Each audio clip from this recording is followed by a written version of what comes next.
Hello বন্ধুরা, আজকে আবার একটা ভিডিও নিয়ে আমি হাজির হয়েছি।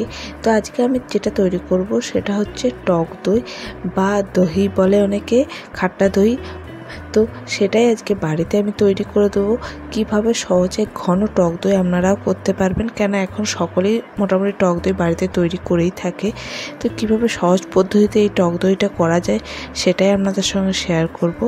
তো ভিডিওটা দেখে নিয়ে যাক কীভাবে আমি করেছি।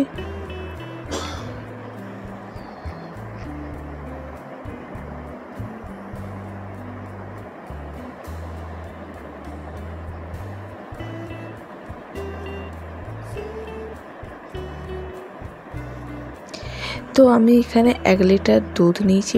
বাজারে যে প্যাকেট দুধ পাওয়া যায় সেই দুধই, এটা ফুল ক্রিম দুধ না, নর্মাল যে দুধগুলো সেটাই। তো আমি একটা পাত্রে কিছুটা প্রথমে জল দিয়ে তারপর দুধগুলো ঢেলে দেবো, যাতে যখন দুধটা গরম করব দুধটা যাতে পাত্রের গায়ে লেগে না যায় সেই জন্য। তো 1 লিটার দুধ যেহেতু ফ্রিজে ছিল সেই জন্য জমাটো বেঁধে গেছে। তো এরপর আমি এই দুধটাই পাত্রের মধ্যে রেখে আমি এটাকে গ্যাসে চাপিয়ে গরম করব। এটা একটু আমি ঘন করে নেব, যেহেতু 1 লিটার দুধ একটু খুব বেশিক্ষণ ধরেই এটা আমি বয়েল করব, যাতে করে খুব বেশি ঘন হয়ে যায়। তো দেখুন বয়েল অনেকটাই হয়ে গেছে। তো আরেকটু আমি দুধটা ঘন করে নেব, যাতে করে দইটা একদম থিকনেস ভালো মতন হয়।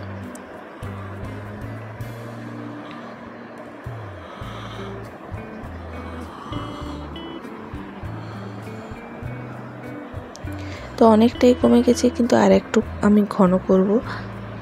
এখন যদি দই দিই তাহলে একটু জল জলে ভাব হবে, সেই জন্য একটু ঘন করে নিতে হবে। তো এখন কিন্তু দুধটা আমার অনেকটাই ঘন হয়ে গেছে, প্রায় অনেকটা অর্ধেক, যে পাত্রের প্রায় অর্ধেক হয়ে এসছে। এরপর আমি গ্যাস অফ করে দেবো, কিছুক্ষণ ঠান্ডা হতে দেবো, একটু যাতে উষ্ণ গরম থাকে দুধটা, সেইভাবে দইটা বসাতে হবে। আর যে পাত্রটা আমি দই বসাবো তাতে আমি একটু বাজারের যে দই, টক দই, সেটা দিয়ে দেবো। দিয়ে গোটা পাত্রের গায়ে ওই টক দইটা লাগিয়ে দেবো, যাতে করে দইটা খুব ভালো মতন বসে। কারণ নিচে একমাত্র দইটা পড়ে থাকলে নিচে দইটা থাকবে, আর দুধটা অনেক সময় উপরের যে দইটা ঠিক মতন জমে না। তাই জন্য আমি পুরো পাত্রের গায়ে দইটা লাগিয়ে দেবো, যাতে দইটা খুব ভালো মতন বসে যায়। এরপর ওই দুধটা আমি ওই দই যে পাত্রে বসাবো তাতে ঢেলে দেবো, দিয়ে এটাকে ঢাকা দিয়ে 6 ঘন্টা রেস্ট করতে দেবো। 6 ঘন্টার পর আমি এটাকে দেখব কেমন হয়েছে। 6 ঘন্টার পর দেখুন কত সুন্দর দইটা জমে গেছে, একদম ঘন। উঠালেও দেখতে পাচ্ছেন কোনো জল দেখা যাচ্ছে না, একদম ঘন, মানে ঢাকনার দাগটাও লেগে গেছে। তো এইভাবে একদম দই আপনারাও বাড়িতে খুব সহজে করে নিতে পারবেন।